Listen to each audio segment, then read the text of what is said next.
네, 빨리가 아닌 함께. 첫 공정경제 전략회의를 주재한 문재인 대통령의 일성입니다. 각종 경제지표 악화 또 이에 대한 야권의 공세가 이어지고 있지만 문 대통령은 소득주도 성장 그리고 혁신 성장, 공정경제를 세 축으로 한 현 정부의 경제정책 기조를 밀고 나가겠다는 의지를 분명히 했습니다. 우리 국민들은 지난날 우리도 한번 잘 살아보자는 목표를 갖고 밤낮없이 일에 매달렸습니다. 그러나 경제 성장 과정에서 공정을 잃었습니다. 공정 경제는 과정에서 공정한 경쟁을 보장하고 결과로서 성장의 과실을 정당하게 나누는 것입니다. 문 대통령은 경제 성장 과정에서 함께 이룬 결과물이 대기업 집단에 집중됐다고도 지적했습니다. 이런 구조로는 지속 가능한 성장이 불가능하고 결과적으로는 대기업 경쟁력까지 악화될 수밖에 없다는 판단인데요. 이 징벌적 손해배상제 도입 등 재벌 개혁 성과를 강조하면서 공정경제에 대한 기업의 자발적인 참여를 역설한 것 역시 같은 맥락으로 풀이됩니다. 대중소기업 상생협력을 대기업의 시혜적인 조치로 생각하는 인식부터 바꿔야 합니다. 상생협력은 협력업체의 혁신성을 높여 대기업 자신의 경쟁력을 높이고 중소기업과 대기업이 함께 성장하는 길입니다. 오늘 회의에선 법무부, 산업통상부, 중소벤처기업부 등 6개 관계부처의 세부 정책 발표도 함께 이뤄졌습니다. 장하성 청와대 정책실장과 민주당 원내지도부도 참석했습니다.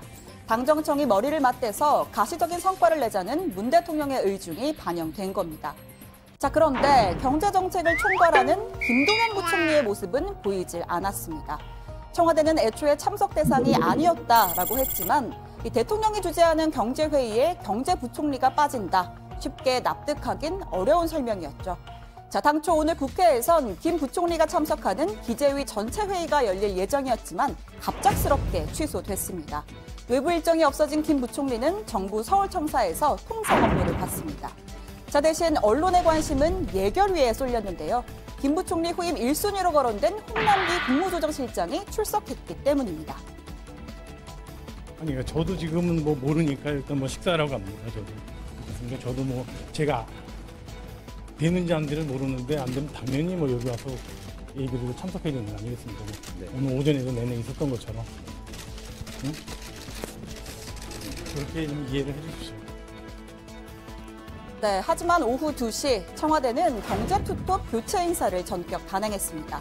선 부총리 후 정책실장 교체가 아니라 동시 교체입니다.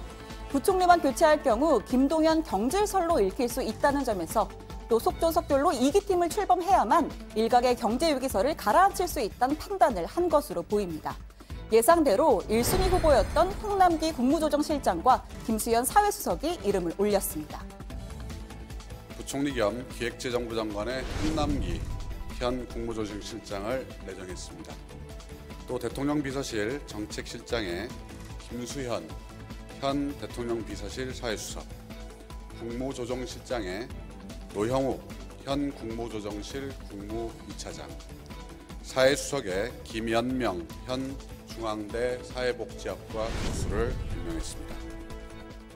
신임 부총리 후보자로 내정된 홍 실장은 문재인 정부 출범 직후부터 국무조정실장을 맡아 국정과제 조율에 능하다는 평입니다. 이낙연 국무총리와도 긴밀하게 호흡을 맞춰왔다는 점도 발탁 배경이 됐고요. 박근혜 정부 때 미래창조과학부 1차관을 역임하는 등 정권을 넘나들며 기용된 정통 관료입니다. 자, 정책실장엔 문 대통령의 오랜 측근 김수현 수석이 승진 임명됩니다.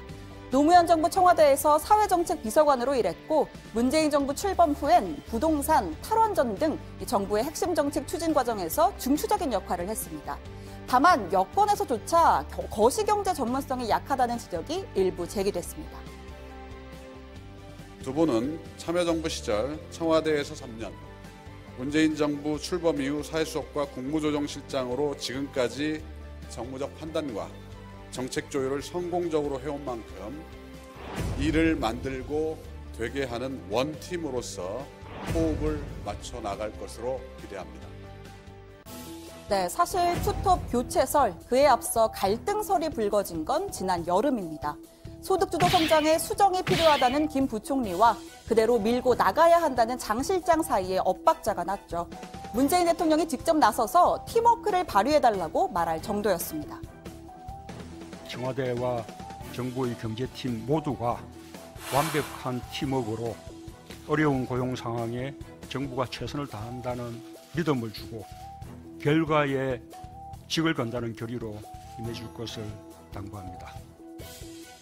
문 대통령 당부 후 약 일주일이 지나서 투톱은 정례 회동을 가졌습니다.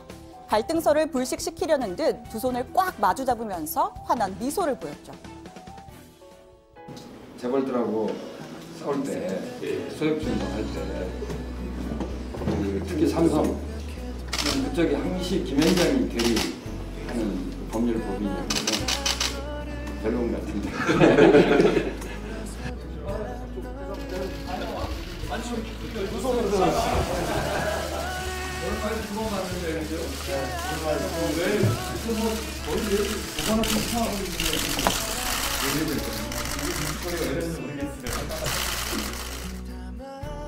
하지만 서로 다른 궤적을 걸어온 두 경제사령탑의 이견 쉽게 좁혀지진 않았습니다. 교체설은 계속해서 불거졌고 맨 처음 사실무근이라던 청와대의 설명도 점차 대통령의 결심이 서지 않았다면서 톤이 바뀌었습니다. 내년도 예산심사에 돌입한 투톱의 경제 전망 완전히 엇갈렸습니다. 경기가 침체됐다는 표현에는 저도 동의를 합니다. 경기가 어렵다는. 그러나 국가 경제가 위기에 빠져 있다는 표현은 경제적으로만 해석할 때는 굉장히 그건 과한 해석이다. 저는 그렇게 말씀을 드리고요. 아마도 그 얘기를 했던 정책실장은 뭐 자기의 뭐 희망을 입히는 게 아닌가 싶은 생각을 하고 있는데 아까도 말씀드렸지만 우리 경제가 지금은 하방 위험 가능성이 큽니다. 문 대통령은 다음 주 아세안 및 에이펙 정상회의 참석을 위해서 싱가포르로 출국합니다. 순방 전에 전격 동시교체를 단행한 건 국회 예산심사 중 교체라는 부담을 안고서라도 하루빨리 위기설을 불식시키고 내년도 국정 동력을 확보하려는 문 대통령의 결단이라는 해석이 나옵니다.